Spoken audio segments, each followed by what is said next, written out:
Hi, this is Chris from Monkey Nut, and we are at Milton Keynes CRE 2024, and I am joined by the fabulous Charles Darby from Meb Design Chartered Architects. Hi, Charles. How are you? Hi, yeah, I'm good, thank you.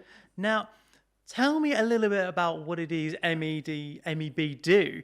I think the clue's in the title, Chartered Architects, but just tell to us about some of the things you do for churches. Yeah, so we're a firm of chartered architects who set up in the 1980s, been around for a while. We work in three main sectors, and church work, charity work is one of our main three sectors since the practice was founded in the 1980s. Wow, so you've been around since the 1980s. I suppose the question for me is, church has been around for a long time. How are you getting involved in an architectural point of view? And what's your role there? Because churches, typically, when we think of a church, we think of the steeple, we think of a typical English church, which you see in films and so on, or on the TV. So how do you guys get involved with a church and almost redesigning it, I guess, is kind of what you're doing? Tell me what you do. Yeah, so a lot of our work for churches involves trying to make them into more usable community spaces. So church work can range from preservation work and conservation work, and within the practice we do have some conservation specialists who might look after repairing the bell tower, for example, or repairing stonework and dealing with damp and that type of thing. But a lot of churches now are looking to make their buildings more accessible from an inclusivity point of view, to make them more usable for the community, to make them 7-day-a-week buildings. So we find whether we're dealing with old buildings or newer buildings, and we do actually build new churches. There are churches who are redeveloping their sites or who are relocating their sites. So we do build completely new churches from scratch as well. But they're looking to make their rooms more like a series of rooms of different sizes, flexible uses that can be used for different groups, maybe coffee mornings, children and toddler groups. So it's not the big old draughty Victorian church anymore, but it's a community facility that can be open 7 days a week, sometimes 24/7, but certainly get a lot more use. Also be easier to run, easier to maintain, lower maintenance bills, and the current drive towards net zero carbon, which is something the Church of England are driving towards, is also another sort of strand of trying to make these especially the older buildings, but even the newer ones, as sustainable as possible. That's really, really interesting, because you're bringing the community even more into the church, because the church, of course, for a lot of people, is the heart of the community. That's what it was a very long time ago, and it sort of drifted away from that, didn't it?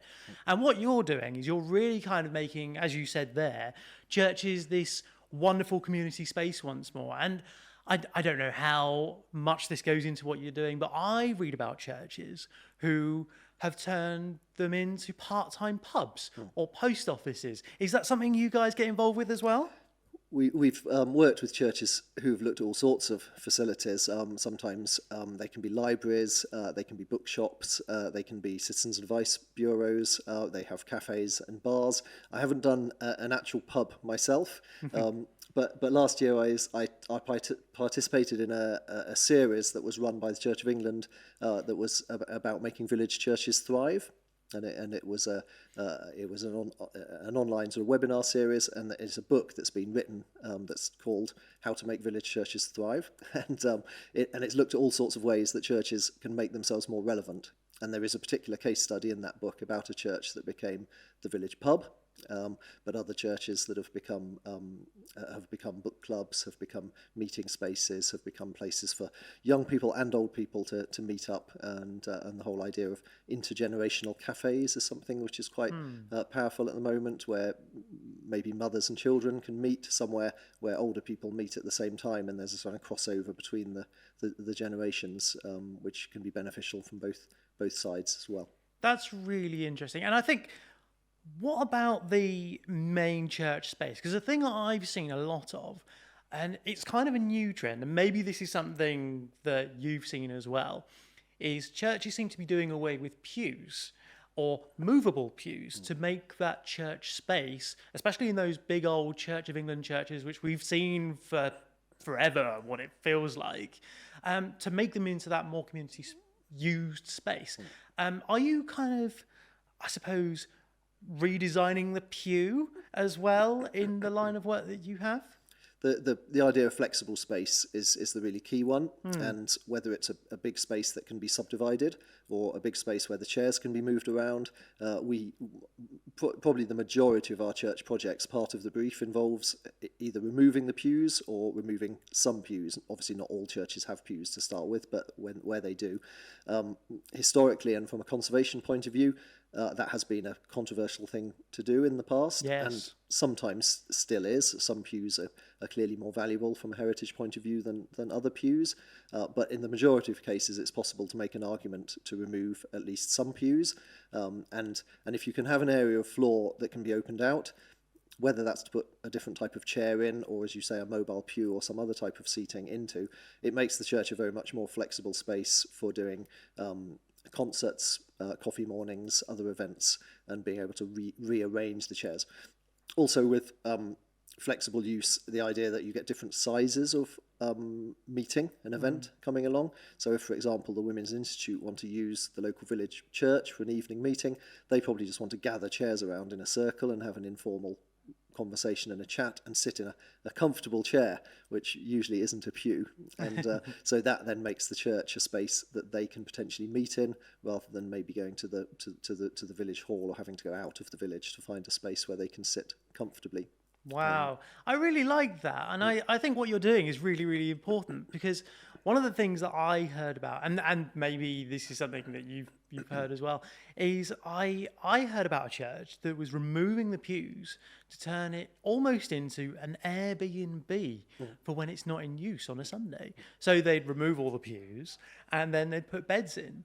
And it's an interesting idea, and I love the fact that you were talking there about flexible spaces, and I think the church has got to become that in order to survive, especially with things like funding and so on.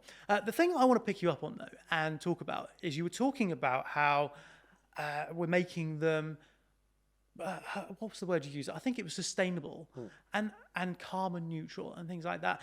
Does that push up the cost for a church if they invite someone like MEB in? You want to obviously make sure that your church is being carbon neutral. You want it to be sustainable. Of course, we all want that. But how much of that comes with, I suppose, an increased cost, really? So sustainability obviously is an important factor for all of us in all walks of life at the moment, and the Church of England has set targets to have its entire estate net zero carbon by 2030, and that includes their schools, their church buildings, and all of their vicarages and accommodation buildings.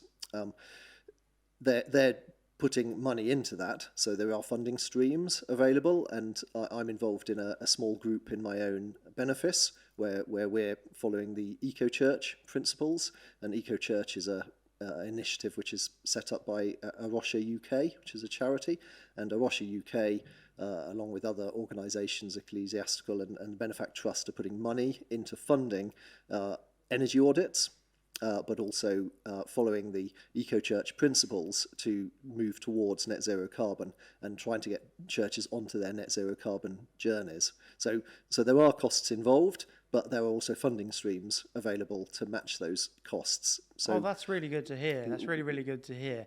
Now, tell me why you're at CRE. You're a bit of a veteran. You've been coming for a very long time. How beneficial is CRE to you? Yeah, so we've probably been to CRE nearly every time it takes place, and whether it's in different parts of the country or in the main, the central one that used to take place at Sandown, and we like to make contact, whether it's with existing churches that we know, church clients that we've known for many years, or making new contacts. It's that sort of long-term relationships and getting to know people and seeing people year after year that we find really helps to build our kind of network and our core within the business. Oh, that's really fascinating. If anybody wants to find out more about MEB Design, where can they go, Charles? So our website is mebdesign.co.uk.